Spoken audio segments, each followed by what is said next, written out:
একটা সুন্দর এবং সাজানো গোছানো বাড়ি কে না চায়, কিন্তু দুর্ভাগ্যবশত অনেকে স্বাভাবিক বাড়ি তো দূরে থাকতে হয় গাছে, আবার অনেককে শত শত ফুট উচ্চতায় পাহাড়ের চূড়ায় ঝুলে থাকে, আবার অনেকে বাস করছে মারাত্মক তেজস্ক্রিয় উপাদানের উপরে। আবার এই জায়গাগুলো যে শুধু মারাত্মক ভয়ঙ্করই হবে তা কিন্তু নয়। ভয়ঙ্করের মাঝেই এই জায়গাগুলো এতটাই মনোমুগ্ধকর যে হয়তো আপনি সবকিছু ছেড়ে রেখে ওইখানেই যেয়ে বসবাস করতে চাই। তো চলুন দেখে নেওয়া যাক আমাদের পৃথিবীতে ছড়িয়ে থাকা হাজার হাজার বছরের পুরনো ভয়ঙ্কর সুন্দর এসব জায়গাগুলো। কাস্তেলফেল্লি ডেলা রোকা হাজার হাজার বছর আগে নদী এবং আগ্নেয়গিরি থেকে উৎপন্ন লাভা স্পেনের মধ্য দিয়ে বয়ে গিয়েছে। সময়ের সাথে সাথে এই লাভাগুলো শক্ত পাথর হয়ে যায়, পরে মানুষরা ওইসব শক্ত পাথরের উপরে বসবাস করতে থাকে। এটা দেখতে প্রায় মধ্যযুগের প্রাসাদের মতো। এই গ্রামটার মোট আয়তন প্রায় 1 মাইল বর্গ কিলোমিটার। এই গ্রামের বেশিরভাগ বাড়ি বানানো হয়েছে আগ্নেয়গিরির পাথর দিয়ে। এই বাড়িগুলো পাথরের এতটাই গা ঘেঁষে বানানো হয়েছে যাতে আপনি মনে করবেন একটু পা বাড়ালেই পড়ে যাবে। এই গ্রামের সবচেয়ে উঁচু বাড়ি হলো একটা চার্চ। এই চার্চের বয়স প্রায় 1300 বছরেরও বেশি, যদিও অনেকবার এটাকে সংস্কার করা হয়েছে। আর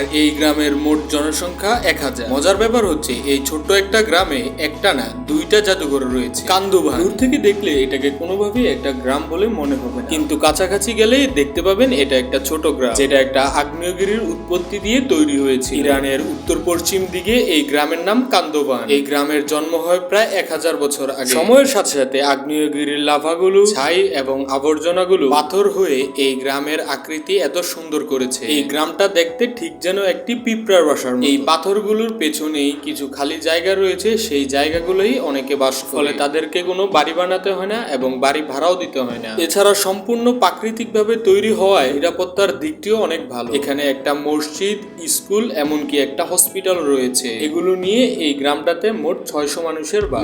মিটাওরা হলো শিলা এবং পাথরের তৈরি গ্রিসের একটা জায়গা। এই গ্রামটি কালামবাকার শহরে অবস্থিত। এগুলো হচ্ছে এক একটা বিশাল শিলা যা আশপাশের বিভিন্ন এলাকার উপর গড়ে উঠেছে এবং অনেক সুন্দর দৃশ্য তৈরি করেছে। এই পাথরের শিলাগুলোতে কিছু প্রাচীন মঠও আছে। মনে করা হয় এগুলো 1100 থেকে 16 শতকের মধ্যেই তৈরি করা হয়েছে। মিটাওরা প্রায় 24টা বড় বড় শিলা দিয়ে তৈরি করা হয়েছে। এগুলোর মধ্যে কিছু আবার 400 মিটারের বেশি উঁচু। এই ছিল আজকের ভিডিওতে। আশা করব ভিডিওটি ভালো লেগেছে। ভিডিওটি ভালো লেগে থাকলে ভিডিওটিতে একটি লাইক করবেন, চ্যানেলটিকে সাবস্ক্রাইব করবেন এবং আমাদের পাশে থাকবেন। এবং ইন্টারেস্টিং এবং অ্যামেজিং ভিডিও পেতে আমাদের সাথেই থাকুন। Thank you for watching the video. I will catch you in next video.